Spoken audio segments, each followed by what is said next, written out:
Salut à tous et aujourd'hui ce qu'on va faire c'est qu'on va voir 5 messages textos, donc 5 textos qu'on peut envoyer à quelqu'un pour proposer un programme, un plan, une sortie. Okay, so today we're going to see 5 French texts that you can send to ask someone out. When I said asking someone out, it could be a friend, and actually the 5 texts we're going to see, I found them on my phone, so I looked through the messages, the conversation with my friends, and I picked these 5 texts for you. So first of all, what type of activities could you suggest? Okay, so these are the type of things that we normally ask someone to do, so a friend. Donc on peut aller au restaurant, on peut aller boire un verre, on peut prendre l'apéro, ok, l'apéritif, l'apéro. On peut aller faire du sport, on peut faire du shopping, on peut faire un truc. Donc faire un truc is just to do something. We don't know what yet, but yeah, let's just do something.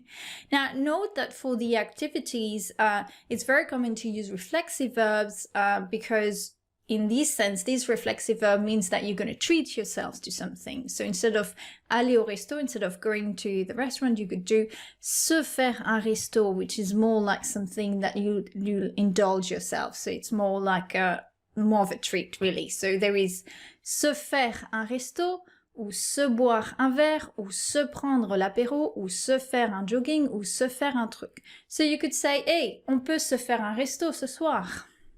So what are the 5 texts that I mentioned? Number 1. Es-tu dispo samedi soir pour un bar et peut-être danser? Note that I put exactly what I got with the punctuation that I got so that you see how French people really write.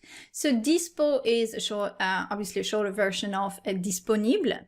Donc t'es dispo tel moment, telle heure, ou t'es dispo pour une activité.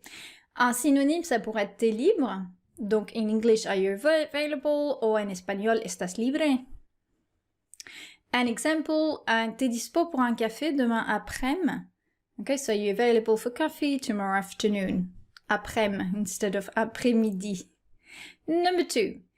Hello ma belle, ça te dit d'aller boire un verre ce soir? Donc, ça te dit, or in conditional tense, ça te dirait. And then you need the infinitive, so it could be synonyme, tu as envie de, so in English, are you up for? Or in Spanish, en espagnol, te parece? So an example, ça te dirait de se voir une petite heure? So would you be up for seeing each other for an hour, like basically to see each other for a little while, quickly? Numéro 3. Salut, c'est quoi le programme pour samedi? On pourrait se retrouver en ville et après on voit. Ça te va?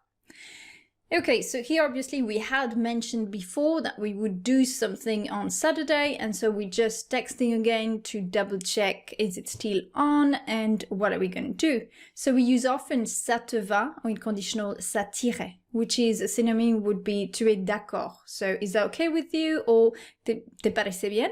An example would be ça t'irait d'aller boire un verre? So would that be okay with you to go for a drink? Number 4. Coucou, et si on essayait le resto vietnamien dont tu m'as parlé? Je suis libre mardi soir. Donc, et si plus imparfait. That's very common in French to use that. You could say in French as well, pourquoi pas? So why not do that? So in English that could be what about? Or in Spanish, ¿qué tal? And then you could suggest the activity. Let's have a look at an example. 2 examples. Et si on allait à la piscine? What about going to the swimming pool? Et si on se faisait un apéro? What about un apéro? If you don't know what an apéro is, you need to get into French culture. So that's the type of the appetizers you get before dinner. So it's often a drink with something to nibble. Number 5. Salut, alors un café ce week-end, ça te tente? So that's very short, basically just the activity, then a time, and then a question mark. And then you've got the expression ça te tente. Okay, so ça te tente is very common. That would be, in French, you could also say tu as envie de. So in English, do you feel like it? Do you feel like doing that? In Spanish, te da ganas? and then an activity. And so example in French, ça te tente d'aller voir l'expo au musée des Beaux-Arts. So do you feel like going to see the exhibition at the art museum?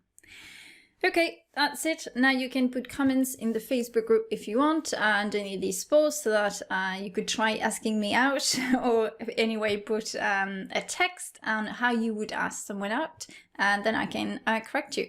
Remember that I've got a course starting up at the end of this week, so you can sign up to Saturday. I'll put the link as well, and it's a course to help intermediate students be more confident when taking part in conversation and in debates in French. Ok, à plus tard, à demain.